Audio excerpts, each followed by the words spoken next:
क्या है देश का पहला फाइनेंशियल सिक्योरिटी इंडेक्स?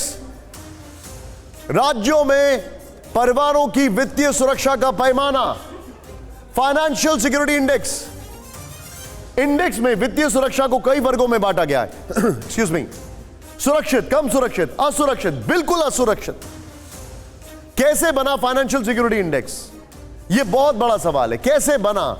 बचत, कर्ज, बीमा और प्रॉपर्टी के आधार पर तैयार हुआ है फाइनेंशियल सिक्योरिटी इंडेक्स। बचत 25%, कर्ज 25%, बीमा 25%, गोल्ड 50%, प्रॉपर्टी 10%। ये वेटेज है, ये वेटेज है उस इंडेक्स का। मैं सीधे आऊंगा। अंशुमन जी, पहले तो ये बताइए, ये फाइनेंशियल सिक्योरिटी इंडेक्स के बारे में आप बताइए, और संजय जी आप भी बताइए। Sanjay ji, financial security index हमने कैसे बनाया, और हमारे दो एक्सपर्ट भी साथ में हैं, और ये हमारी पहली कोशिश थी कि हम ये नाप सके कि भारत में लोगों की वित्तीय सुरक्षा का स्तर अलग अलग इनकम लेवल पर आय वर्ग में क्या क्या है। वेट्स में जी। सो ये हम पहली बार फाइनेंशियल सिक्योरिटी इंडेक्स लेकर के आए हैं।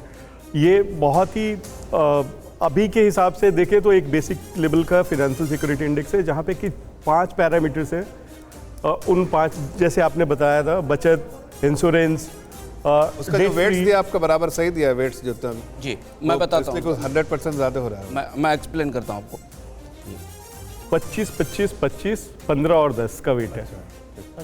तो ये 100% का वेट है, और ये 5 पैरामीटर्स पे दिया हुआ है। गोल्ड पे और प्रॉपर्टी पे हमने 15 और 10 का वेटेज दिया है, और जो क्रिटिकल है उसमें 25%, 25%, 25% दिया है, जहाँ पे कि बचत हो, कर्ज फ्री हो, और जिनके पास कोई बीमा हो जिससे कि वो अपने आप को सिक्योर फील कर सके।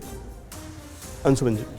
फाइनेंशियल सिक्योरिटी इंडेक्स के जरिए हमने जानने की कोशिश की, और इसमें पैमाने बहुत सिंपल रखे जो हमारे सर्वे से निकल कर आ रहे थे। सर्वे ये बता रहा था कि भारत में लोगों के पास कम से कम 20%, 15% सेविंग होनी चाहिए, जो उनके लिए इमरजेंसी फंड के तौर पर काम कर रही हो। उनके पास बीमा हो। भारत में गोल्ड को एक सिक्योर्ड इन्वेस्टमेंट के तौर पर लिया जाता है, तो सोने में उनका निवेश हो। उन्हें डेट फ्री होना चाहिए अगर उनके पास कर्ज नहीं है। इसके अलावा उनके कोई निवेश है प्रॉपर्टी के तौर पर, और बाकी जगह फाइनेंशियल इन्वेस्टमेंट है। इनके आधार पर हमने ये नापने की कोशिश की कि भारत के किस इनकम ग्रुप के पास कितनी फाइनेंशियल सिक्योरिटी, और इसका रिजल्ट हमारे लिए चौंकाने वाला। एक और चीज इसमें ध्यान रखने वाली बात है कि हमने इस आंकड़े को 2 हिस्सों में समझने की कोशिश की। अंशुमन जी, हाँ। थोड़ा सा रोकूंगा अब, क्योंकि अब समय बहुत कम है और ये बहुत बड़ा सवाल है।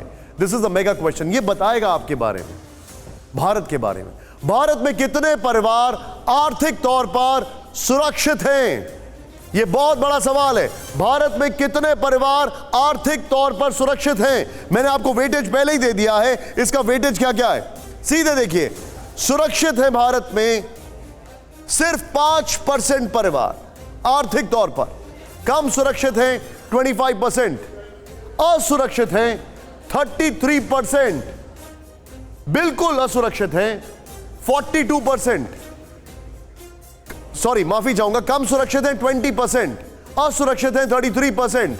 अब कम सुरक्षित से लेकर आप बिल्कुल असुरक्षित तक ले लें तो यह बहुत चिंताजनक है। यह बहुत बड़ी खबर है कि देखिए भारत में कितने परिवार आर्थिक तौर पर सुरक्षित हैं।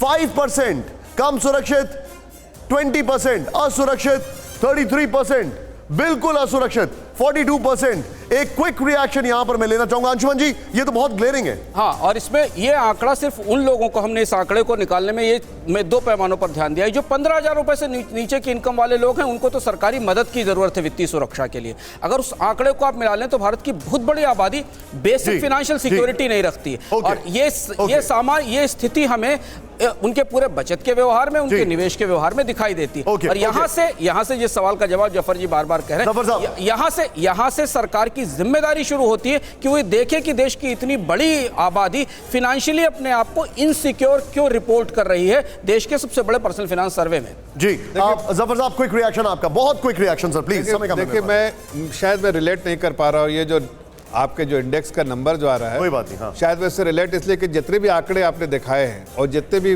बेसिक कवर अवेलेबल है, उसके बाद ये आंकड़े बिल्कुल मुझे कहीं भी कैलकुलेट करने में, मेरे दिमाग में जो कैलकुलेट करा ये कहीं से, इसलिए मैंने जो उन्होंने सर्वे का उससे मैंने कहा कि आंकड़े आपने रीवेरीफाई किया है कि नहीं, इसलिए कि ये आंकड़े सही नहीं दिखते हैं कहीं से भी। लेकिन चूँकि आपके आंकड़े, मैं इस पर टीका टिप्पणी नहीं करूँगा।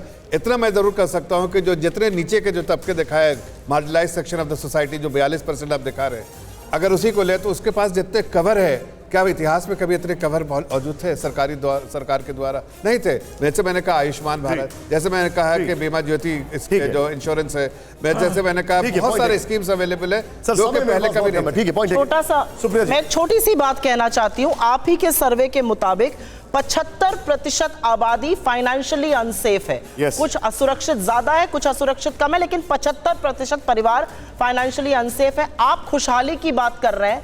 दो ही आंकड़े असलियत को भी बयां करते हैं और आपके सर्वे की पुष्टि करते हैं। Okay. 11,724 लोगों ने बेरोजगारी के चलते, सरकारी आंकड़ा है, 2021 में खुदकुशी कर ली, और सरकारी आंकड़ा है कि 25%, 1/4 खुदकुशी करने वाले लोग दैनिक मजदूर थे। पिछले साल 5 दैनिक मजदूरों ने रोज आत्महत्या करी। ये सर्वे की पुष्टि करता है। ठीक है, आप सभी का बहुत बहुत शुक्रिया। अंशुमन जी, संजय जी, जफर जी, सुप्रिया जी, आलोक जी, सोलंकी साहब, आप सभी का बहुत बहुत शुक्रिया। लेकिन इस सर्वे को आप देखना चाहें, आप जानना चाहते हैं कि आपकी फाइनेंशियल कंडीशंस कैसी हैं, आप इंट्रोस्पेक्शन करना चाहते हैं कि आप ठीक कर रहे हैं, गलत कर रहे हैं, Money9 का ऐप तुरंत डाउनलोड करिए और उस पर देखिए आप इसको।